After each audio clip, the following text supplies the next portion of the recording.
Hello and welcome everyone to the Celin Fischer webinar about NIS2 cybersecurity as a topic. My name is Thorsten Ihler and with me today is Celin Fischer. We're both with Field Fischer's German tech and data practice. We are recording this today. It will be published and you will receive a link to the recording afterwards. And you will also receive slides afterwards. Maybe a brief word on Celin and myself before we kick it off on the slides and the content. In tech and data, and this part of our practice group, obviously we deal a lot in cyber, whether that's incidents or legal requirements and implementation, but it also means data breaches, most notably under GDPR, that I'm sure everybody in the audience will be familiar with. So we deal with this on a weekly basis, at least, sometimes daily and mostly on Friday afternoons, as you'll also be aware, which means that this is increasingly important for all companies out there in Europe, and today we're talking about Germany, to get notification obligations for it, for instance, and Celin will lead us through that later on. I would like to stress that we're focusing on Germany today. This is no coincidence in the title here, because Germany has now very recently implemented this EU directive. So not everything here will be 100% familiar, but almost everything will be 90% familiar to you, which is a big relief to many of us, I believe. We will also be taking questions at the end. Like my colleague said previously, please feel free to enter them in chat and we'll try to pick as many as possible, although we may not be able to go into all the specifics, as you'll understand. With that, I believe I can hand over the stage to the more important person, which is Celin. Please take it away, Celin. Thank you. Thank you, Bastian and Thorsten, for the introduction. It's great to see that so many of you are joining us today for the webinar to learn more about the implementation of NIS2 in Germany. So what will we be talking about today? We will start with looking at what does NIS2 regulate in general and how has Germany implemented the NIS2 directive and how does NIS2 fit in the wider picture of the various cybersecurity legislation that organizations need to consider nowadays. Following this brief introduction into NIS2, we will look at the specific obligations that organizations face under the NIS2 Implementing Act in Germany, and we will look at how the competent authorities can enforce NIS2 and what measures they can take. To sum up the webinar, we will provide an overview of the actions that affected organizations should consider now for Germany, and as Thorsten has said, then we will have enough time to answer any questions that you may have. So before we take a closer look at the contents of the NIS2 Implementing Act in Germany, here's a brief overview of the implementation process of NIS2 in Germany. So while the initial NIS2 directive was already adopted at the end of 2022, it took the German legislator quite some time to publish a first draft of the NIS2 Implementing Act in the summer of 2024. While some EU member states complied with the NIS2 implementation deadline on the 17th of October 2024, Germany was not one of these member states. Due to the dissolution of the German government at the end of last year and the beginning of this year, the legislative process came to a standstill, and as a result, it took Germany until the 6th of December of this year to finally adopt the NIS2 Implementing Act. So let's take a closer look at what NIS2 regulates, and we will move from the why does NIS2 exist to the how does NIS2 regulate the sector. There's a saying out there that it is not a matter of whether you become a victim of a cyber incident, but a question of when. And this is exactly why the European legislator started drafting the NIS2. The NIS2 directive aims to ensure that there is a uniform cybersecurity level across the EU by boosting the resilience with harmonized standards. NIS2 sets a baseline of cybersecurity requirements that applies across all 27 EU member states, and that is quite different from the first NIS directive, which left considerable room for national variation. The goal of NIS2 is quite clear. If a company in Germany operates under the same essential security framework as a company in France or Poland, this creates a level playing field and prevents regulatory arbitrage. The old problem where companies would move operations to the jurisdiction with the weakest requirements is now not really feasible anymore.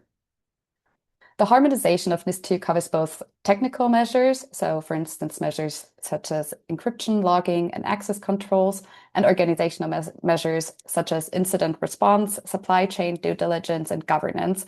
And all of these topics will be covered later. NIS2 also has a broader scope than the initial NIS directive.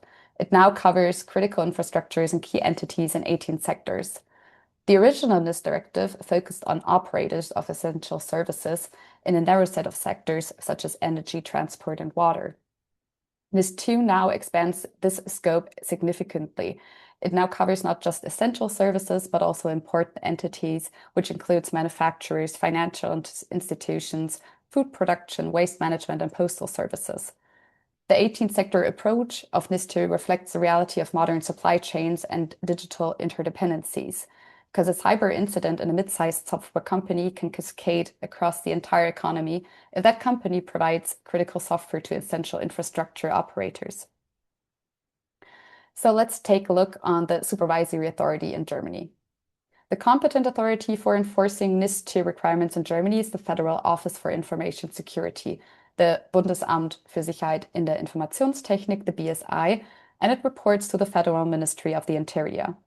This reporting line is very important because it shows that cybersecurity is positioned at the highest political level in Germany. Why did the German regulator choose the Federal Office as the competent authority? The BSI already had substantial authority under the German IT Security Act and the CRITIS regulation in Germany. Rather than fragmenting enforcement across multiple agencies in Germany, the legislator unified NIS2 implementation under the Federal Office. This, for one, creates operational clarity, because for most organizations covered by NIS2, the BSI will be your primary regulator. And you report your incidents to the BSI, you get audited by the BSI, and you receive enforcement notices from the BSI. However, and this is quite important for specific sectors, NIS2 oversight in Germany is not purely centralized, as there's a three-tier sector structure. So the Federal Ministry of the Interior, it sets national cybersecurity strategies, it coordinates across sectors, and reports to EU institutions. The Federal Ministry of the Interior is formally responsible for NIS2 implementation, but it operationally delegates its tasks to the BSI.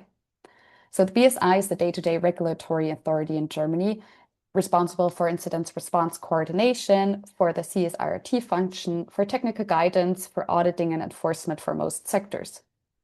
However, there are also sector-specific regulators. In the critical infrastructure sectors like energy, telecommunications, and rail, sector-specific regulators also have authority alongside the BSA.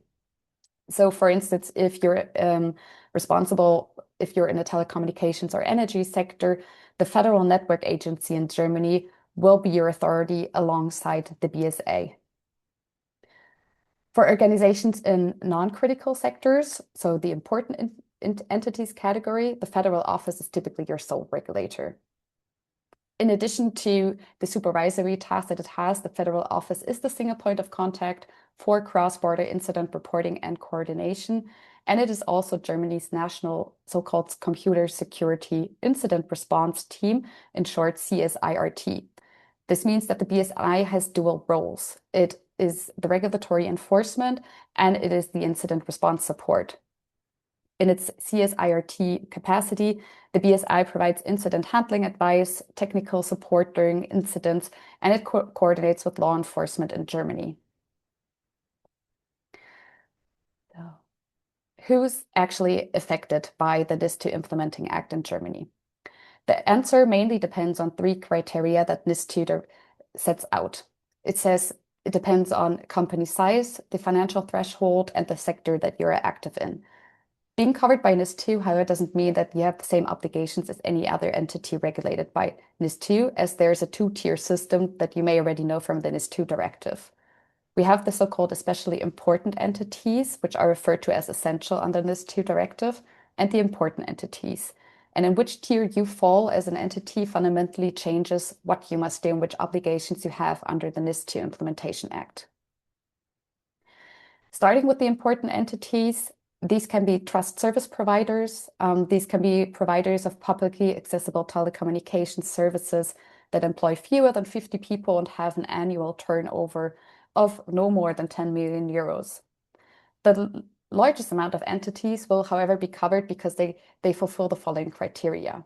So if you're an entity and and your organization has at least 50 employees, this is the first criterion that you have to assess when you want to review whether you are in scope of NIS 2.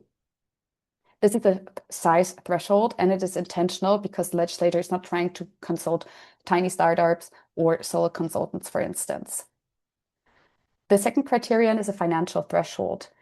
If you're an entity and you have a 10 million euro in annual turnover or 10 million in total balance sheets, the NIS 2 is also applicable. The threshold is measured over the preceding fiscal year. So if you're a smaller company, this may be based on a pro rata calculation for the year you started operations. However, in reviewing this size and financial thresholds, it's important to note that the covered companies must only meet either the size or the financial threshold, and it's not required that both thresholds are met, as long as one of them apply and you are active in one of the sectors covered by NIS 2. And speaking of the sectors, this is the third criterion that you have to assess for NIS 2 applicability. Your organization must be active in one of the sectors covered by NIS 2. And NIS 2, as already mentioned, now covers 18 sectors across the EU, which is quite the expansion from the original NIS directive. In Germany, the NIS 2 Implementing Act specifies these sectors explicitly. So, for instance, the digital infrastructure sector covers internet exchange points, DNS service providers, cloud service providers, content delivery networks, and we also have a manufacturing sector that states that manufacturers of critical industrial equipment is covered by NIS 2.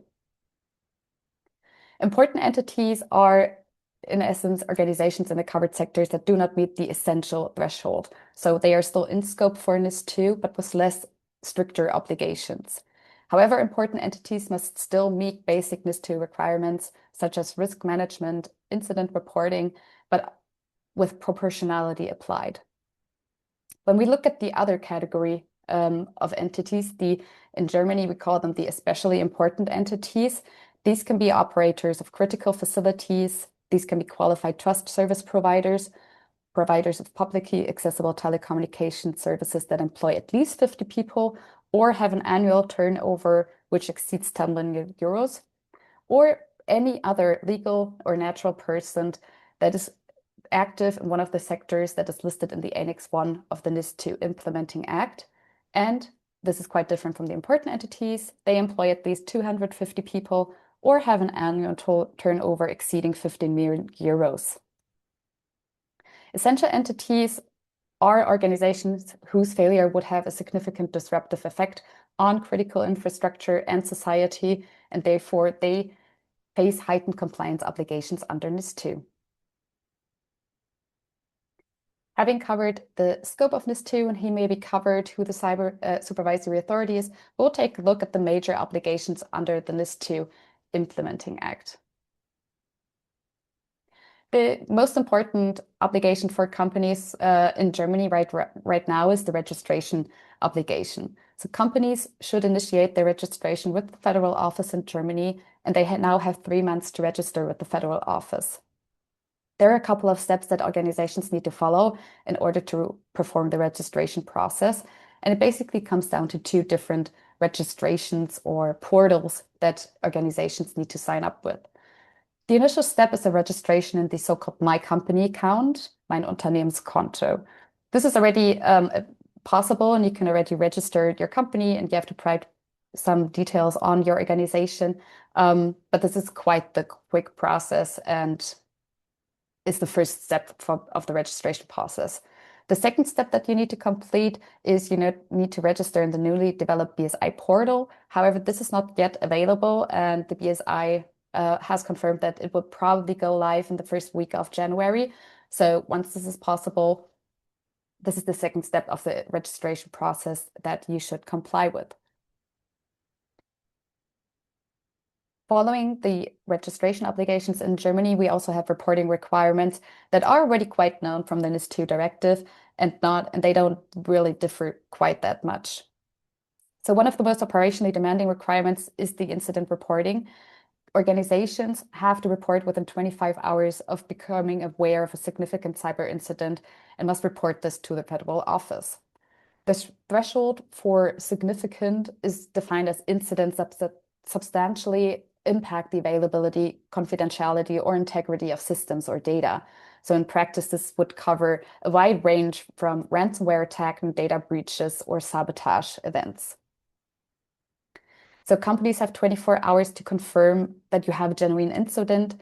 You need to gather forensic evidence without contaminating it. You need to assess the scope and the impact of the incident and draft a notification to the regulator and potentially coordinate with law enforcement and your legal and public relation teams.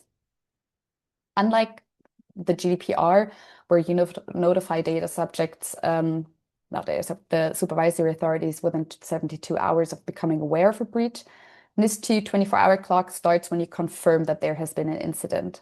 So in practice, you should have a defined escalation protocol and pre-drafted notification templates to help you comply with this 24 very short time frame to notify. In Germany, the BSI has published practical guidance on what it constitutes a significant incident and what level of detail is required in this initial 24-hour notification. And it is more granular than the generic NIS2 text and can help organizations comply with their reporting obligations. One of the most important obligations under the NIS2 Implementing Act, and it stems from Article 20 of the NIS2 Directive, are the governance and risk management obligations that organizations face with NIS2. So NIS2 imposes obligations for implementation, monitoring, and training for the management of entities classified as especially important and important. So the specific obligations that management of entities face under the NIS2 Implementing Act are that management is required to implement the risk management measures as specified in the NIS2 Implementing Act, and they need to monitor the implementation of these measures in the organization. Because management that violates these obligations is specifically liable to their entity for any damages caused by culpable actions in accordance with corporate rules applicable to the entity's legal form. And in addition, management of these entities must regularly participate in training to acquire sufficient knowledge and skills to identify and assess risks and risk management practices in the field of information security. And management needs to be able to evaluate the impact of risks and risk management practices on the services. In addition to these mere management obligations, we have, of course, very important rules on risk management that the NIS2 regulates. So in sections 30 and 31 of the BSIG, the NIS2 Implementing Act in Germany, entities are required to implement appropriate, proportionate, and effective technical and organizational measures to prevent any disruptions to the availability, to the integrity and confidentiality of IT systems, components, and other processes they use to provide their services.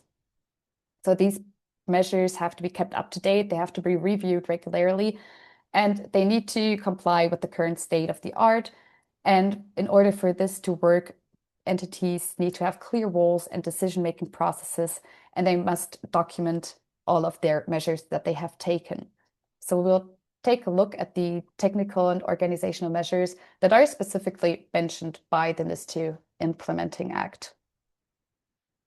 So in sections 30 and 31 of the NIS2 Implementing Act in Germany, there is a minimum catalog of the technical and organizational measures, the topics that need to be covered in your risk management program. So what it says is that you have to have concepts for risk analysis and IT security. You must have a handling process for security incidents. Business continuity must be ensured, such as backup management, disaster recoveries, and crisis management. But you also need to have concepts and procedures for assessing the effectiveness of risk management measures in IT security. There are many more measures that NIS2 specifically mentions. However, it's important to note that this is the minimum catalog of what is obliged under the NIS2 Implementing Act in Germany. All of these measures that are implemented under NIS2 in order to comply with NIS2 must comply with the state of the art, and they need to take into account relevant European and international standards and be based on a cross-hazard approach. These were the major obligations that the NIS2 implementation in Germany brings for organizations that are covered. So now we will look at how are these actually enforced in Germany.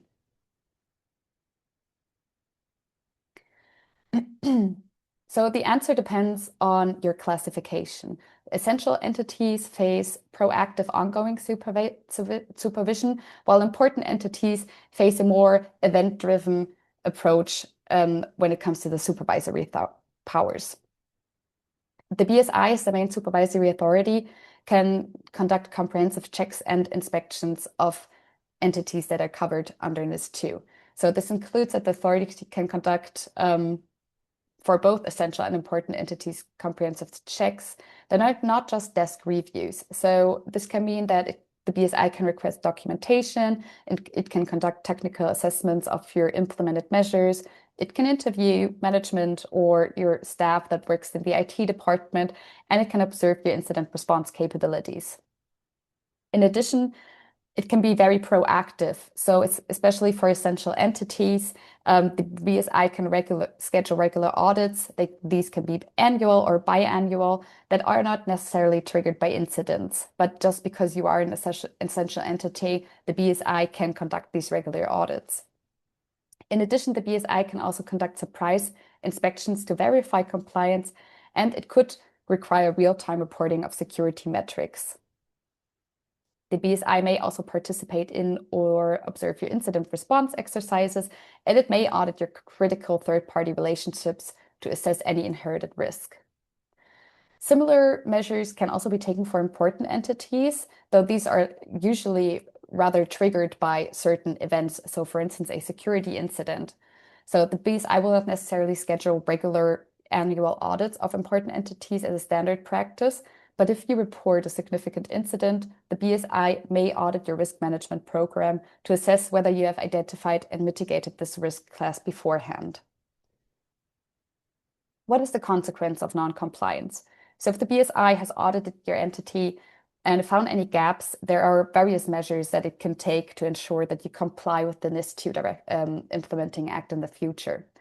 So it can publish remediation notices. So it issues a formal notice requiring you to remediate with a specific time frame, for instance, 30 to 90 days or longer, depending on what needs to be implemented. In very urgent cases, the BSI can also impose immediate measures, for instance, shutting down a specific system until it's secured. Of course, there is the potential that a case is escalated to a fine. So if you do not remediate within a given notice period, the BSI has the power to impose fines on your company.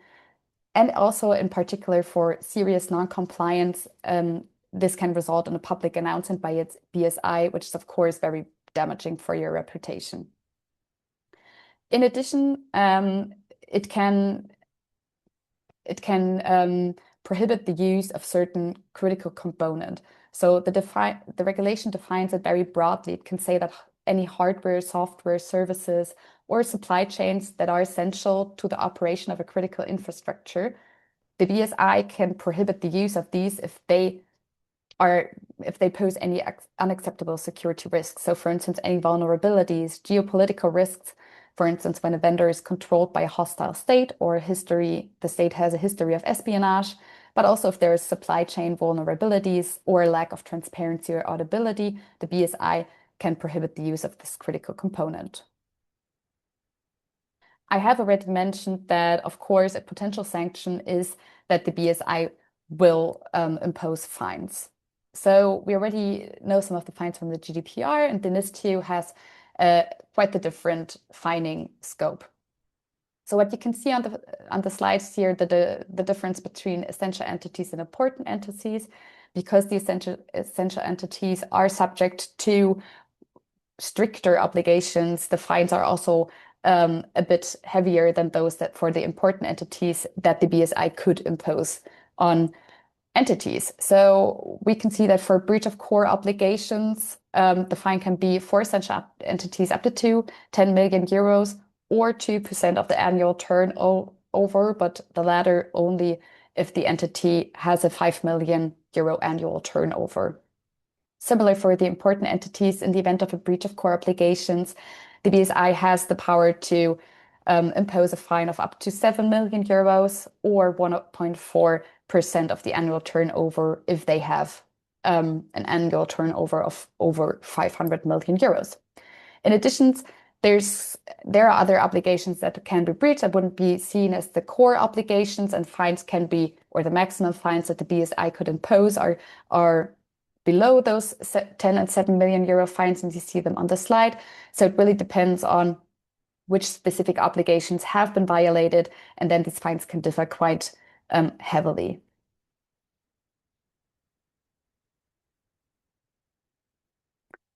So as a quite of the last topic, because we have a lot of new digital cybersecurity legislation in the EU, we wanted to provide a little bit of background of how NIS2 fits into the framework of all of these cybersecurity regulations that organizations could be facing right now. So we talked about the NIS2 regulation, and you have seen that organizations that run critical infrastructure and important services are covered by these. So if you operate in a critical infrastructure or are an important entity in a covered sector, you must implement robust cybersecurity measures and a risk management system. Next to that, we have the Cyber Resilience Act. So this is more a product side obligation. If NIS2 is about the operator's responsibility, the CRA is about manufacturers and importers' responsibility. It regulates the producers of products with digital component. So if you make hardware or software with digital elements, you must build cybersecurity into the product, provide security updates, and take responsibility for any vulnerabilities that your product might have. The CRA entered into force in December 2024 and begins binding application in phases. So if you manufacture or import products with digital components, you need to understand whether CRA obligations also apply to you next to your NIS2 status. For the financial sector, we also have the DORA, Digital Operation Resilience Act. It's special for financial sector cybersecurity regimes and takes actually precedence over NIS2 for the scope of financial entities. We also have the Critical Infrastructure Resilient Directive. The CER directive complements the NIS2 by adding requirements for operators of critical infrastructure in specific sectors. So for instance, energy, transport, water, and health. And it requires to conduct risk assessments and implement resilience measures. We have many more cybersecurity legislation in the EU. One of them is also the Cyber Solidarity Act that is proposed and aims to coordinate member state responses to large-scale cyber attacks. And while this does not directly apply to entities, it's also important to have this in mind. So coming slowly to an end of this webinar, we have summarized what are the steps that you should be taking now if you're a covered entity. So first, of course, you should confirm, are you in scope of NIS2? And if so, are you an essential or important entity? Looking at your size and financial caps and looking at the sectors in Annex 1 and Annex 2 of the NIS2 Implementing Act. If yes, the first thing that you should do is you should start your registration process with the federal office within the company registry, and then in January in the second portal that will be going online. Second, of course, once you have completed these initial steps, you should review your risk management system. You should identify who's responsible for establishing NIS2 compliance in your entity. You should document your decisions and the updates you're taking to your IT security. You can create a compliance roadmap to identify all the NIS2 obligations that you would need to comply with and document who's responsible and when and by when you will implement the NIS2 obligations. More important is also to train your management and other important people, for instance, your CISO or your IT team in your company on NIS2 obligations to ensure that compliance is always at the front. So this was it from my side. Looking over to Thorsten. Thank you very much, Celin. And thank you, everybody, for either tuning in and listening live, taking time out of your busy days, or listening to this later on in the recording. We are very happy, as I said earlier, to take questions. This is where we'll in a moment cut off the recording so we can pick up those questions.